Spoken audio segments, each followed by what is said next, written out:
Bismillahirrahmanirrahim. Assalamualaikum warahmatullahi wabarakatuh.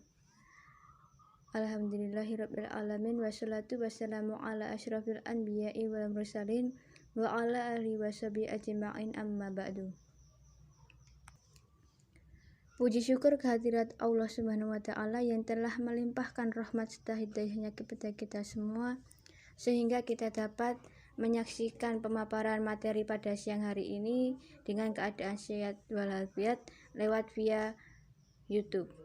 Tak lupa sholawat serta salam selalu tercurahkan kepada junjungan kita Nabiullah Muhammad Sallallahu Alaihi Wasallam yang kita tunggu syafaatnya di yaumul akhir nanti. Amin. Yang terhormat Bapak Abdul Halim selaku pembimbing mata kuliah tafsir Tarbawi dan segenap teman-teman seperjuangan Thalibul Ilmi kelas PAI 2C yang kami banggakan dan kami sayangi. Perkenalkan, kami dari kelompok 6 yang beranggotakan 1. Syarifah Aynidia Satya Rinjani dengan NIM 082, 2. Kamilah Fauziati dengan NIM 083, 3. Syarul Mubarak dengan NIM 092, dan yang terakhir Ahmad Nur Iksan dengan NIM 111. Perkenankanlah kami untuk menyampaikan materi yang telah kami diskusikan dengan judul materi pendidikan. Semoga dimudahkan dalam memahami materi serta dapat menjadi ilmu dan amal yang bermanfaat untuk kita semua. Amin. Topik pembahasan yang akan kita kupas pada siang hari ini antara lain 1. Pengertian materi pendidikan. Yang kedua, jenis-jenis materi pendidikan. Ketiga, penafsiran Quran Surat Al-Luqman ayat 11-19. Yang keempat, penafsiran Quran Surat Ar-Ra'd ayat 2 dan 3. Yang terakhir, penafsiran Quran Surat Al-Hujurat ayat 13. Langsung saja. 1. Pengertian materi pendidikan. Materi pendidikan adalah pengetahuan, keterampilan, dan sikap yang harus dikuasai oleh setiap peserta didik dalam rangka memenuhi standar kompetensi yang ditetapkan. Yang kedua, jenis-jenis materi pendidikan. Jenis-jenis materi pendidikan antara lain 1. Fakta.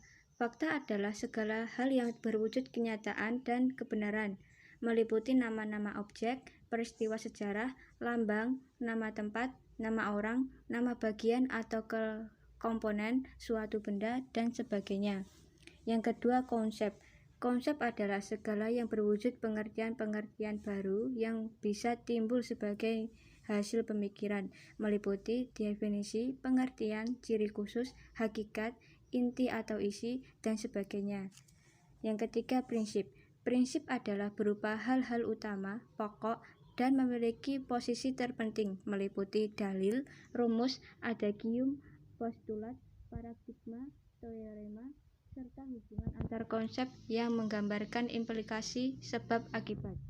Yang keempat, prosedur. Prosedur merupakan langkah-langkah sistematis dan atau berurutan dalam mengerjakan suatu aktivitas dan kronologis suatu sistem. Yang terakhir adalah sikap atau nilai. Sikap atau nilai merupakan hasil belajar aspek sikap, misalnya nilai kejujuran, kasih sayang, tolong-menolong, semangat, dan minat, belajar, bekerja, dan sebagainya. Yang selanjutnya, penafsiran Quran Surat Luqman ayat 11-13. Pada ayat 11, Allah menegaskan bahwa semua yang ada di langit maupun di bumi adalah ciptaan Allah. Tidak ada sesuatu pun yang bisa menandingi kekuasaan Allah dalam menciptakan semua makhluk itu, termasuk segala keperluan untuk kelangsungan hidup makhluk itu, di mana ia dapat hidup dan di mana ia akan mati. Demikian pula tentang kegunaan dan bahaya yang ditimbulkan makhluk itu. Semuanya diketahui, diatur, dan dipelihara oleh Allah. Sebagaimana tafsir As-Shaghir atau Faiz bin Sayyaf As-Sarih dimurojaah oleh Syekh Profesor Dr. Abdullah bin Abdul Aziz Al-Awaji. Inilah ciptaan Allah, maka perlihatkanlah kepadaku apa yang telah diciptakan oleh selain Dia. Sebenarnya orang-orang zalim itu berada dalam kesesatan yang nyata. Pada ayat 12 adalah perintah untuk bersyukur kepada Allah atas segala kenikmatannya dengan perkataan dan perbuatan. Sebagaimana tafsir Al-Muyassar, dan kami telah memberikan hikmah kepada hamba kami yang soleh, yaitu Luqman. Hikmah berupa pemahaman dalam agama, akal, dan kebenaran dalam berkata. Kami katakan kepadanya, bersyukurlah kepada Allah atas nikmat-nikmatnya kepadamu, dan barang siapa bersyukur atas Tuhannya, manfaatnya akan kembali kepada dirinya sendiri. Sebaliknya, barang siapa yang mengingkari nikmat-nikmatnya, sesungguhnya Allah Maha Kaya dari rasa syukurnya tidak memerlukannya. Baginya segala puji dan sanjungan baik dalam keadaan apapun. Yang terakhir, ayat 13. Ayat ini hendak menekankan kepada umat muslim bahwa mempersekutukan Allah disebut sebagai kezaliman yang besar.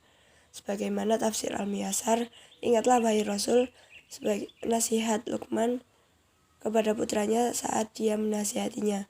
Wahai anakku, janganlah mempersekutukan Allah dengan sesuatu apapun. Karena dengan itu kamu menzalimi dirimu, sesungguhnya syirik benar-benar perbuatan dosa yang paling besar dan paling buruk. Penafsiran surat Luqman ayat 14 sampai ayat 16. Ayat 14, selain menjelaskan tentang perintah berbakti kepada orang tua, surat Luqman lebih menekankan tentang perintah berbakti kepada seorang ibu. Hal ini menjadi bukti bahwa Allah tengah menjelaskan perjuangan tanpa batas seorang ibu dalam melahirkan dan menyusui anaknya. Ayat 15, ayat ini menerangkan bahwa dalam hal tertentu seorang anak dilarang mentaati perintah ibu bapaknya jika mereka memerintahkan untuk menyekutukan Allah dan tetap bersikap baik kepada keduanya dalam urusan dunia, seperti menghormati, menyenangkan hati mereka, serta memberi pakaian dan tempat tinggal yang layak bagi mereka. Walaupun mereka memaksanya mempersekutukan Tuhan atau melakukan dosa yang lain. Ayat 16. Suatu perbuatan yang sangat kecil dan tersembunyi, layaknya benda yang bobotnya hanya seberat biji sawi dan berada dalam batu atau berada di langit atau di perut bumi, niscaya Allah akan memberinya balasan. Sesungguhnya Allah Maha Halus lagi Maha Teliti. Penafsiran surat Luqman ayat 17 sampai 19. Ayat 17, perintah mendirikan sholat dan mengerjakan yang baik, dan cegahlah mereka dari perbuatan mungkar, serta bersabarlah terhadap apa yang menimpa kamu. Ayat 18, memerintahkan manusia untuk tidak berlaku sombong, baik perasaan, sikap, perkataan, maupun perbuatan.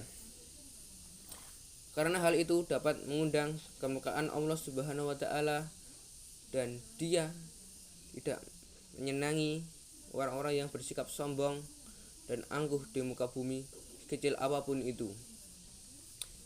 Ayat 19, sederhanalah dalam cara berjalanmu antara cepat dan lambat, yaitu cara berjalan yang menunjukkan ketenangan, dan pelankanlah suaramu, dan jangan engkau menaikkannya yang bisa menyakiti orang lain. Sesungguhnya suara yang paling buruk dan paling dibenci adalah suara keledai yang terkenal dengan kedenguan dan suara yang melengking jelek. Selanjutnya penafsiran Quran surat Ar-Ra'd ayat 2 dan 3. Ayat 2, ayat ini menjelaskan bukti-bukti kebenaran Al-Quran dengan memaparkan tanda-tanda atau bukti-bukti adanya Allah yang menurunkan Al-Quran. Keberadaan Allah ini dibuktikan dengan berbagai ciptaannya yang bisa dilihat dan dirasakan manusia di alam raya ini. Secara terperinci, Allah menerangkan keadaan langit yang ditinggikan tanpa tiang, perjalanan matahari dan bulan yang masing-masing beredar menurut waktu dan tempat yang sudah ditentukan. keadaan bumi yang penuh dengan gunung dan lembah yang mengalir sungai di antaranya, dan adanya bermacam-macam kebun yang menghasilkan beraneka ragam buah-buahan. Semua itu menunjukkan bahwa hanya Allah yang dapat memberi manfaat dan mudarat, yang dapat menghidupkan dan mematikan, dan yang maha kuasa atas segala sesuatu. Ayat 3. Ayat ini berbicara mengenai tanda-tanda kekuasaan Allah selain penciptaan langit. Salah satunya adalah penciptaan bumi yang dihamparkan sehingga bisa dimanfaatkan oleh manusia. Selain itu juga penciptaan gunung dan lain sebagainya. Pada ayat ini, Allah menerangkan sisi lain dari tanda-tanda kekuasaannya yang ada di bumi. Selanjutnya, penafsiran Quran Surat Al-Hujurat ayat 3. Quran Surat Al-Hujurat ayat 3 menjelaskan tentang manusia adalah satu keturunan, yakni dari Adam dan Hawa.